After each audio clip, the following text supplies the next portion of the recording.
Hello student, इधर देखिए ग्रामीण महिला विद्यापीठ के चैनल यूट्यूब चैनल पर आप सभी का स्वागत है। कक्षा 10 सब्जेक्ट मैथमेटिक्स, हम टॉपिक पढ़ रहे थे वास्तविक संख्याएं। ठीक है ना। कल मैंने आपको ये बताया था कि √3 अपरिमेय संख्या होती है, सिद्ध करना। ठीक है। आज हम उसी से रिलेटेड क्वेश्चन है, थोड़ा सा क्वेश्चन बड़ा हो जाता है, तो उसके बाद मैं आपको सेकंड क्वेश्चन बताता हूँ कि सिद्ध करूँ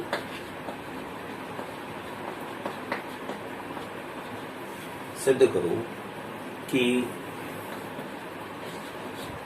4 - 5√2 एक अपरिमेय संख्या है। एक अपरिमेय संख्या है, ये हमको बताना है, ये हमको सिद्ध करना है। इस टाइप की कल तक तो हमने जैसे नॉर्मली सा √3 का पढ़ लिया, या √2 का समझ सकते हैं, या √5 के बारे में समझ सकते थे। आज इसके बारे में देखेंगे कि ये क्या कहता है। ठीक है ना। तो यहाँ हल में आप लिखोगे, देखो किस प्रकार लिखोगे, कल की तरह से ही कि जैसे ये आपको संख्या दी है। ठीक है ना। तो इसमें क्या करना है कि ये अपरिमेय पूछ रहा है हमसे, तो क्या करेंगे, इसको मान के चलते हैं कि अपरिमेय ये परिमेय है। ठीक है। तो माना 4 - 5√2 एक परिमेय संख्या है। क्या ये एक परिमेय संख्या है, ये मान के चलेंगे। ठीक है। अब आपको इतना ज्ञान है कि कल हमने बताया था कि परिमेय होती है तो उसे किस रूप में लिखते हैं, p/q। ठीक है। तो आप इसको लिखोगे तब 4 - 5√2 बराबर a/b, जहां b कैसा होगा, 0 के बराबर नहीं होगा। और a और b क्या है, a, b तथा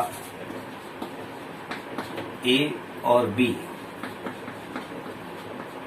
b कैसी है, कल मैंने आपको इसमें लिखा था सह अभाज्य।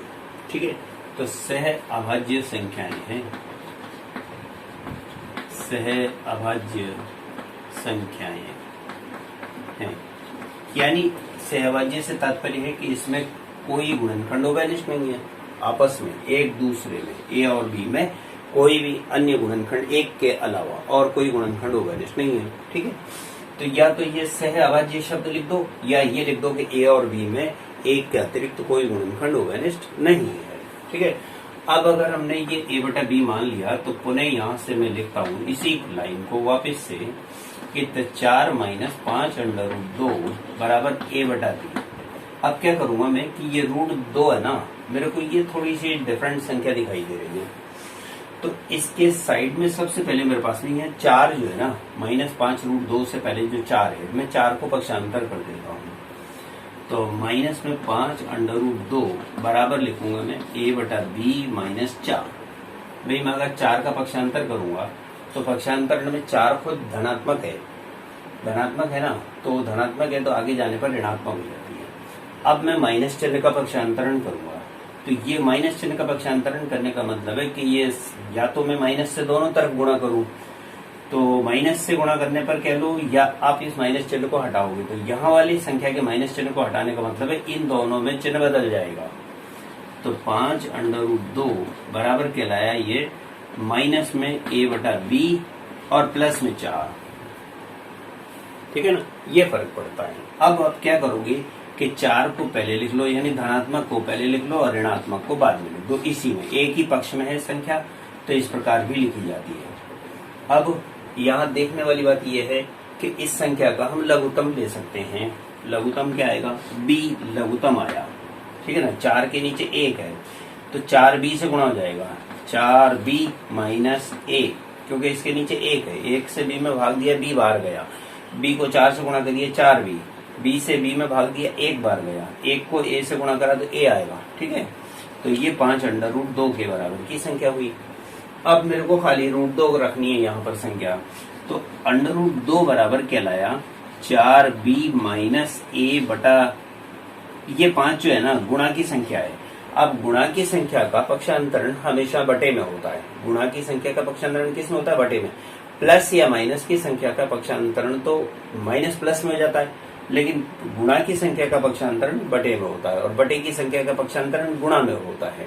ये चीज ध्यान रखना। तो ये 5 नीचे आ जाएगा, 5b लिखा जाएगा।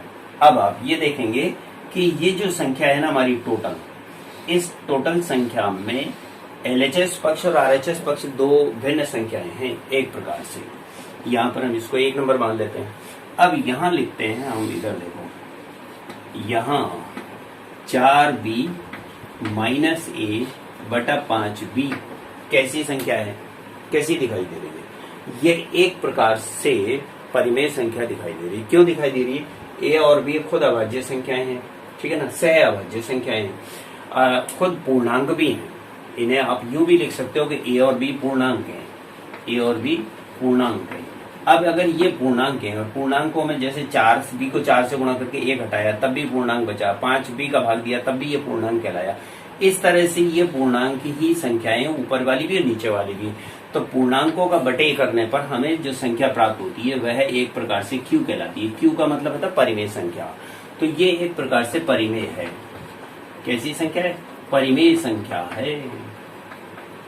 अब अगर ये परिमेय है तो यह संख्या परिमेय है। परिमेय संख्या किसके बराबर है? √2 के बराबर है। तो इसके अनुसार क्या हुआ, तो तब √2 परिमेय कहलाएगी, परिमेय संख्या होगी, परिमेय संख्या होगी या नहीं होगी भाई? इसके अनुसार, क्योंकि ये खुद परिमेय हुई तो, और ये बराबर किसके है? √2 के। तो √2 के अगर बराबर है तो √2 भी परिमेय हुई, क्योंकि ये दोनों आपस में बराबर हैं। अगर ये परिमेय है तो ये भी परिमेय कहलाई, ठीक है। तो ये परिमेय होगी। जबकि यानी परंतु यहाँ हम जानते हैं कि √2 कैसी है, एक अपरिमेय संख्या है, जबकि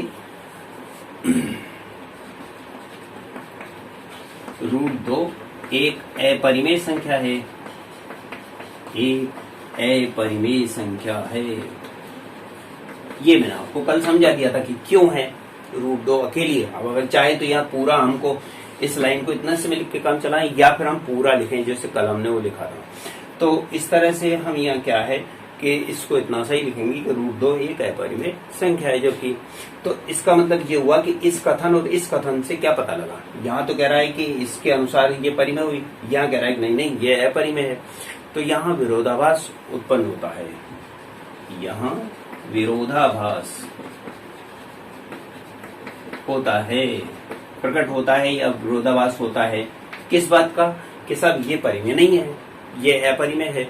अब अगर ये अपरिमेय है तो इसका मतलब ये भी अपरिमेय हुआ, ये अपरिमेय हुआ तो इसका मतलब ये हुआ टोटल ये संख्या क्या कहलाई?